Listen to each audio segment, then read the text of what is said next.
তো বন্ধুরা, আজকে এমন কিছু শিল্পীদের সাথে আপনাদের পরিচয় করিয়ে দিব যাদের গান একসময় বাংলাদেশে নিষিদ্ধ ছিল। যারা বাংলাদেশের ব্যাপক জনপ্রিয় সঙ্গীত শিল্পী, তারা কিসের জন্য নিষিদ্ধ হয়েছিল সেটাও বলব। ভিডিওর শুরুতেই একটি লাইক দিয়ে দিন এবং চ্যানেলটি সাবস্ক্রাইব করে দিন। 1 নম্বরে হলো এস.আই. টুটুল।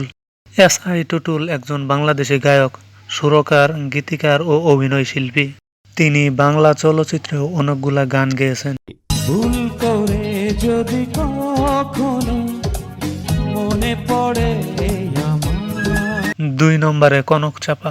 বাংলা সঙ্গীতের উজ্জ্বলতম নক্ষত্র হলেন কনক চাপা। 1997 সালে মুক্তি পাওয়া আনন্দ অশ্রু ছবিতে তুমি আমার এমনই একজন গানটি গেয়ে ব্যাপক ঝড় তুলেছিলেন।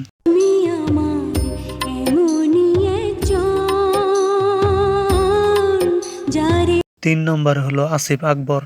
বাংলা গানের যুবরাজ খ্যাত শিল্পী আসিফ আকবর এসেই মন জয় করে নিয়েছিলেন। এই যেন এলাম দেখলাম জয় করলাম। 2001 সালে তার প্রথম অ্যালবাম প্রকাশিত হয় ও প্রিয়া তুমি কোথায়। তার মাধ্যমে তিনি ব্যাপক জনপ্রিয়তা লাভ করেন।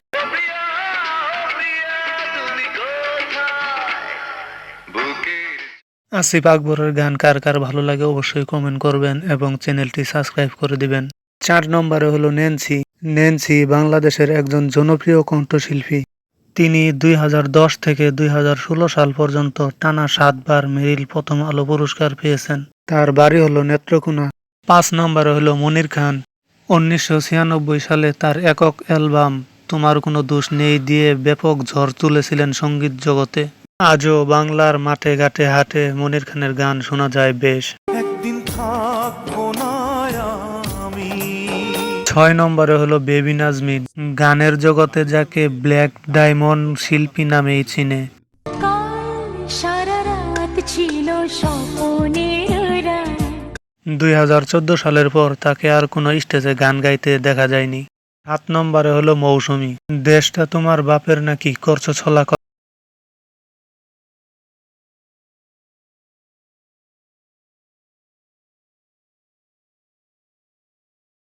সময়ে এই গানটি ব্যাপকভাবে জনপ্রিয়তা পায় এবং এই গানটি গেয়েছিলেন মৌসুমী।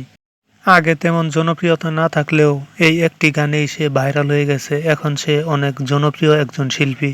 8 নম্বরে হলো ইথুন বাবু। শুরুতে তাকে শিল্পী হিসেবে জানলেও পরবর্তীতে তিনি গীতিকার এবং সুরকার হিসেবে খ্যাতি লাভ করেন। প্রিয় দর্শক, আপনারা কি জানেন এই সমস্ত শিল্পী কিসের জন্য 10-15 বছর গান থেকে নিষিদ্ধ ছিল? শুধুমাত্র বিএনপির রাজনীতির সাথে যুক্ত হওয়ার কারণে এরা গান থেকে নিষিদ্ধ ছিল বাংলাদেশে। এদের মধ্যে কার গান আপনাদের ভালো লাগে অবশ্যই কমেন্ট করবেন এবং চ্যানেলটি সাবস্ক্রাইব করে দিবেন।